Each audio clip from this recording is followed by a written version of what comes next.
চলুন আজ ডুব দেওয়া যাক জন মিলিংটন সিঞ্জের লেখা অসাধারণ এক একাঙ্কিকা রাইডার্স টু দ্য সি এর জগতে। এটা এমন একটা নাটক যা আমাদের নিয়ে যাবে এক বিষণ্ণ গম্ভীর পরিবেশে, যেখানে মানুষ প্রকৃতির বিশাল শক্তির বিরুদ্ধে প্রতিনিয়ত লড়াই করে চলেছে। শুরুতেই নাটকের প্রধান চরিত্র মাউরিয়ার এই লাইনটা শোনা যাক। এই একটা বাক্য, এর মধ্যেই যেন পুরো গল্পের আবেগ, শোক আর ক্ষতির তীব্রতাটা লুকিয়ে আছে। এই কথাটাই আমাদের জানান দেয় যে এই পরিবারটা কি ভয়াবহ এক পরিস্থিতির মুখোমুখি হতে চলেছে। কিন্তু এই গল্পটা ঠিক কোথা থেকে এলো, এর শেকড়টা কোথায়, সেটা বুঝতে হলে আমাদের একটু পেছনে যেতে হবে। জানতে হবে এর লেখক এবং যে পরিবেশ থেকে এই গল্পের জন্ম, সেই আরান দ্বীপপুঞ্জের কথা। নামটা হল জন মিলিংটন সিঞ্জ। ১৯ শতকের শেষের দিকে আর ২০ শতকের শুরুর দিকে আয়ারল্যান্ডের সাহিত্যে উনি ছিলেন একজন স্তম্ভের মতো। তিনি ছিলেন সেই লেখকদের একজন যারা আয়ারল্যান্ডের আসল রুহ বা আত্মাকে মঞ্চে ফুটিয়ে তুলেছিলেন। তো সিঞ্জেরের বিশেষত্বটা কি ছিল জানেন? উনি শুধু কাগজে কলমে গল্প লিখতেন না, উনি ছিলেন আইরিশ দ্বীপপুঞ্জির সাধারণ মানুষদের কণ্ঠস্বর। তার লেখায় উঠে আসত গ্রামীণ জীবনের কঠিন বাস্তবতা আর প্রকৃতির সাথে মানুষের সেই নিরন্তর সংগ্রাম। আর তার সংলাপ, অসাধারণ! সাধারণ মানুষের মুখের ভাষাকে উনি যেন কবিতায় বদলে দিতেন। এবার চলুন গল্পের জগতে প্রবেশ করি।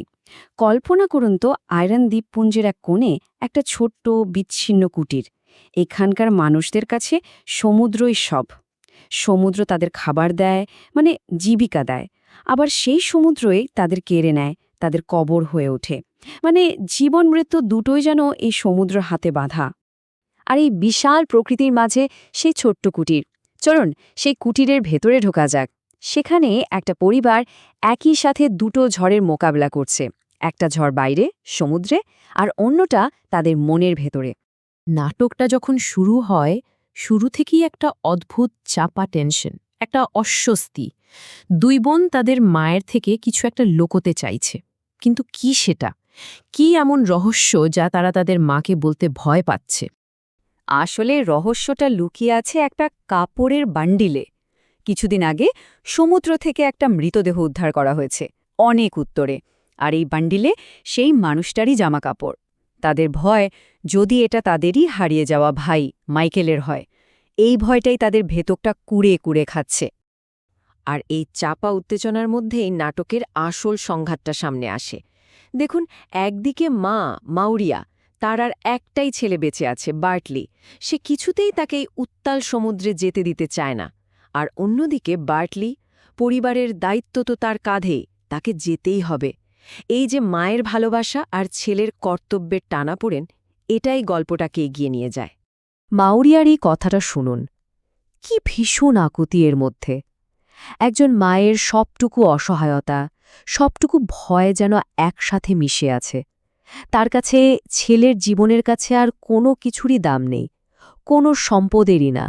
কিন্তু বার্টলি মায়ের কোনো কথাই শোনে না। সে তার কর্তব্যের দিকে এগোয়। আর ঠিক এই মুহূর্তটাতেই আমাদের বুকের ভেতরটা কেমন যেন করে ওঠে। আমরা দর্শক হিসেবে প্রায় জেনেই যাই এই যাওয়াই হয়তো তার শেষ যাওয়া হতে চলেছে। তো এই যে ঘটনাগুলো ঘটছে, এটা কি শুধু একটা পরিবারের দুঃখের গল্প? না, আসলে এর গভীরে একটা আরও বড় ভাবনা কাজ করছে। সেটা হলো নিয়তি বা অদৃষ্টের বিরুদ্ধে মানুষের নিরন্তর কিন্তু অসম লড়াই। এই অদৃষ্টবাদ বা ফেটালিজম মানে কি? সোজা কথায় এটা হলো সেই বিশ্বাস যে যা ঘটার তা ঘটবেই, আমাদের হাতে আসলে কিছুই নেই, আমরা কেবল অসহায় দর্শক। এই নাটকের চরিত্রগুলো ঠিক এটাই বিশ্বাস করে। তাদের কাছে সমুদ্র হলো সেই অমোঘ শক্তি যার কাছে তারা পরাজিত হতে বাধ্য। মাউরিয়ার এই কথাটা খেয়াল করুন। তিনি বার্টলিকে বলছেন, এটা কোনো অভিশাপ না, এটা হলো নিয়তির কাছে পুরোপুরি হেরে যাওয়ার স্বীকারোক্তি। তিনি যেন দেখতে পাচ্ছেন কি হতে চলেছে, কিন্তু আটকানোর কোনো উপায় তার নেই। এটা হলো এক করুণ প্রস্তুতি। আর তারপরই আসে নাটকের সবচেয়ে হৃদয় বিদারক মুহূর্তগুলোর একটা। বার্টলি চলে যাওয়ার পর তার বোনেরা সেই কাপড়ের বান্ডেলটা খোলে। আর কিভাবে তারা নিশ্চিত হয় যে ওটা মাইকেলেরই জামা? একটা মোজার সেলাই গুনে।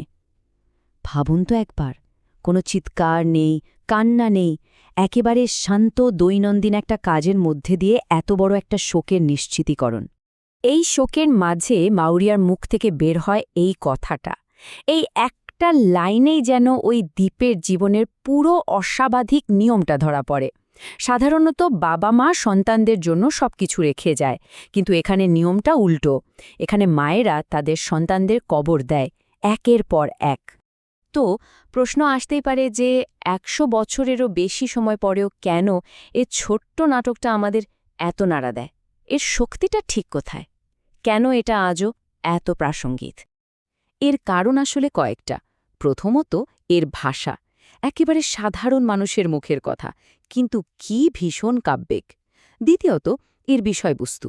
শোক, হারানো, টিকে থাকার লড়াই। এই অনুভূতিগুলো তো সার্বজনীন, দেশকাল নির্বিশেষে সবার। আর তৃতীয় এবং সবচেয়ে গুরুত্বপূর্ণ হল এর আপসীন সত্যতা। কোনো রকম বাড়াবাড়ি ছাড়াই জীবনের কঠিন সত্যকে এটা তুলে ধরে। নাটকটা আমাদের একটা অদ্ভুত সত্যের সামনে দাঁড় করিয়ে দেয়। আর তা হল, যখন সব হারানোর ভয় শেষ হয়ে যায়, তখন হয়তো এক ধরনের বিষণ্ণ শান্তি নেমে আসে। মাউরিয়ার আর হারানোর মতো কোনো ছেলে নেই, তাই তার আর ভয়ও নেই। হারানোর যন্ত্রণা শেষে আসে এক শূন্য শান্ত অবস্থা। শেষ করার আগে একটা প্রশ্ন রেখে যেতে চাই। এই নাটকটা আমাদের দেখায় যে প্রকৃতির বা নিয়তির বিশাল শক্তির কাছে আমরা কতটা ক্ষুদ্র, কতটা অসহায়। কিন্তু সবকিছু জেনেও, এই অনিবার্য ক্ষতির সামনে দাঁড়িয়েও আমরা ঘুরে দাঁড়ানোর শক্তিটা, সহনশীলতাটা কোথা থেকে খুঁজে পাই? এই প্রশ্নটার মধ্যেই হয়তো রাইডার্স টু দি সি আসল সার্থকতা লুকিয়ে আছে।